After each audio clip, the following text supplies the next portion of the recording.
Morning, good afternoon, and good evening to you, wherever in the world you are. Welcome to TFH, where the truth's told. It's Friday, the 25th of June today, and today's show is all about bringing you up to speed with progress, as well as sharing some new ideas and new thoughts with you. Guys, without further ado, let's get to it.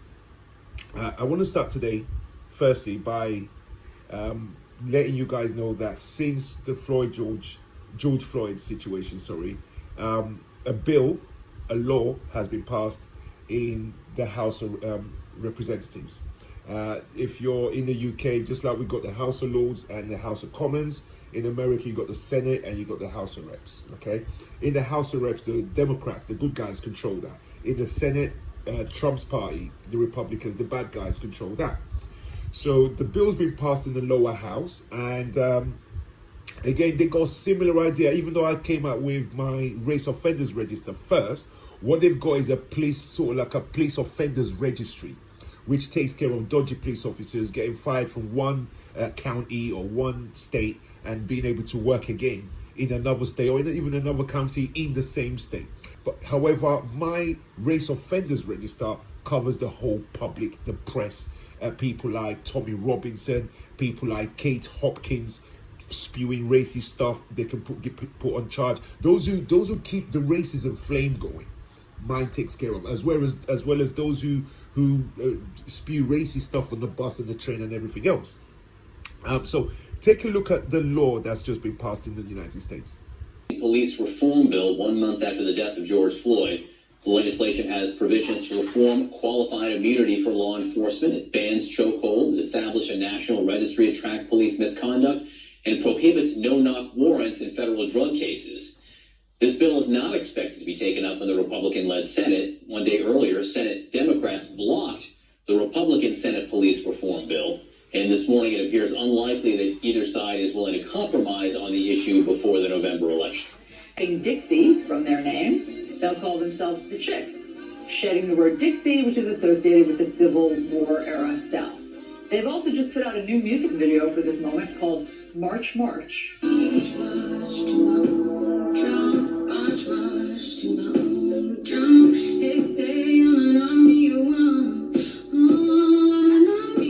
song is a tribute to the protests. Welcome back, guys. Now you can see at the back end of that video, right, the pop group or the country and western group. The reason I included them in that clip is also to show you other progress as well. But they are the second group that's done that. I saw one group do that about a week and a half ago. Not just the Republicans racist to the core. They only have one black senator in the Senate. Only one black senator in the whole Republican Party, okay? And he tried to pass a law. The law was so watered down, Democrats said, you're joking. I speak to a lot of my friends who say, I don't really care about right wing and left wing, it's just, I don't care about right wing and left wing. It's just who's there for us. No, none of them's there for us, isn't it? None of them's there for us. You're wrong. Because from here on in, you need to vote. And if you need to vote, you need to understand who the evil people are. You need to understand the chemistry of politics. You need to understand who you have to vote for. You see, Republicans came into power to demolish everything Obama did, to ruin his name. They've succeeded in ruining his name to a lot of my black friends. So, in line with that, destroying everything Obama stood for, this guy is attempting to get rid of Obamacare because they promised it at the beginning. They've tried and tried and tried and tried, and the Supreme Court says, but you haven't got nothing to replace it. We just don't want to look at this right now. Get something to replace it. We can't just remove something that gives 20 million people and lots of million people with preconditions healthcare when you have no substitute. So they've been trying and trying. So now it looks like he's going to lose the election, and he's got 4 or 5 months left to the election. He's decided that this is the time to take healthcare from 20 million people in a country that already has shabby healthcare, that they don't have an NHS. So if you're not working, people are out of work right now, they're losing their healthcare because your healthcare comes with your job. While they've lost nearly 125,000 people and the spike's still going up, take a look at what this crazy person has decided that this is the precise moment to do. Take a look. Errol Lewis, is that the Trump administration, the Solicitor General of the United States, filed a brief with the U.S. Supreme Court to abolish Obamacare. More than 20 million Americans get health care through Obamacare right now. Even more are protected through the protections for pre-existing conditions. And the Trump administration filed this brief to get rid of it completely. There are some groans, even among Republican circles, even among Republicans who don't necessarily want Obamacare around forever, who are saying, now, in a pandemic, you're trying to get rid of Obamacare? Yeah, no, that's right. On social media, where some of the president's opponents were saying, oh, good, he's finally doing something about the pandemic. He's trying to take health care away from tens of millions of Americans. Welcome back, guys. It's despicable. It really is. I'll say no more on that topic. Let me move on swiftly.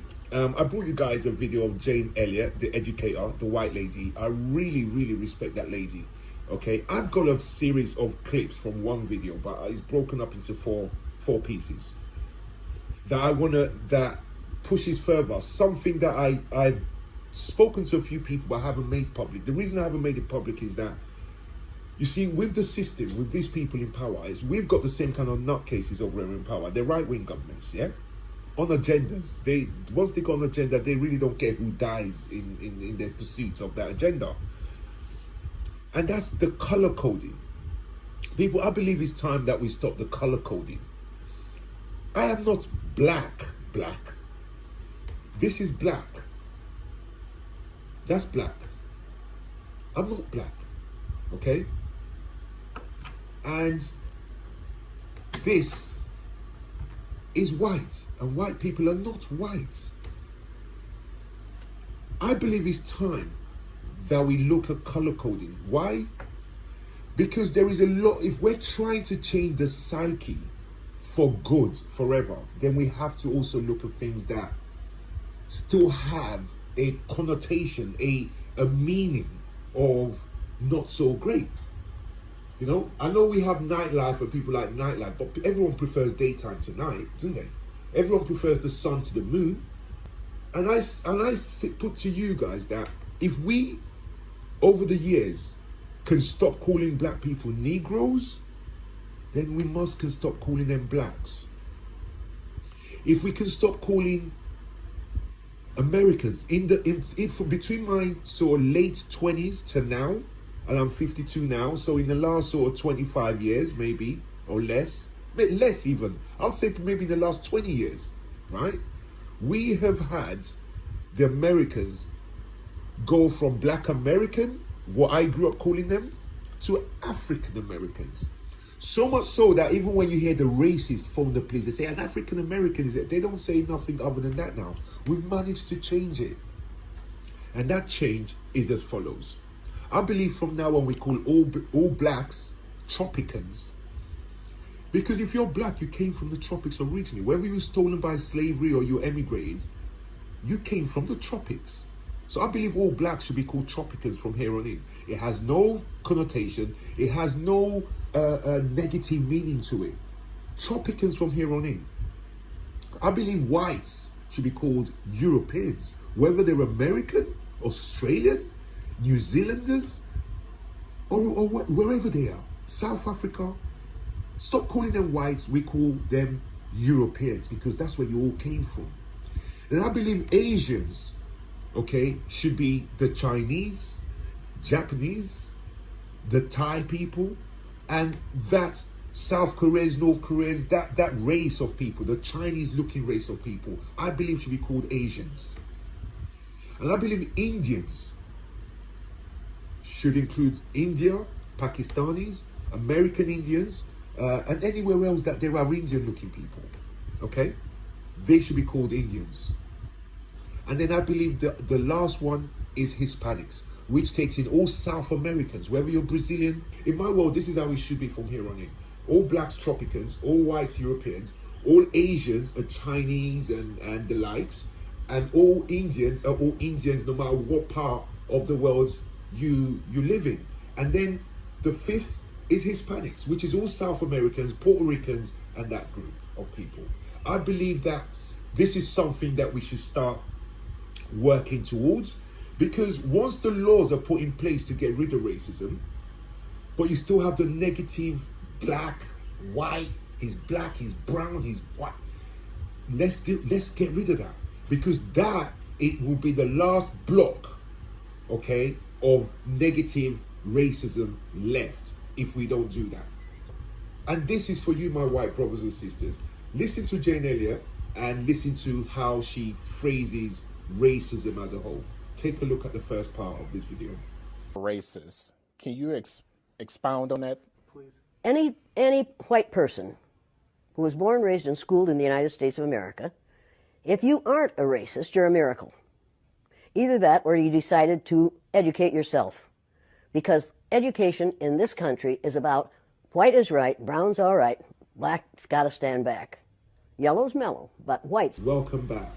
Now, that's the reason that the color coding must stop, my friends. Just for that reason alone. Take a look at the part two, the second part of the video. Males have done all the adventures, have made all the adventures, have done all the discovering, have made all... Everything that is good and has been accomplished according to social studies, which is actually anti-social studies, by white males. It's a lie. But we do that in order to maintain the myth of white superiority. The myth of race has to be maintained at all costs in this country. Because if white people have to give up the color of their skin as being something that makes them perfect, what do they have left? If we start teaching the truth about history, if we start teaching about Nile Valley contributions to civilization, it will totally change the way we conduct ourselves in the classroom. It will have to. Columbus didn't discover America. You can't discover a place where people are already living. Now, when you add the education and the suppression of black achievements, the suppression of ancient civilizations in the continent of Africa, all the stuff that the white man took away from Africa, made theirs and claimed it was theirs. If you add the suppression of that information in today's schools across the world, and add on top of that the color coding, then you have the makings of supremacy. Take a look at the next part. A lie. We need to get over. We need to stop telling the myths and start telling the truth. So when you tell people that they're racist, and it must have some kind of effect, because most people will say, I'm not racist. I'm not a racist. Why, some of my best friends are black. Right. Yeah, and then you say, name one.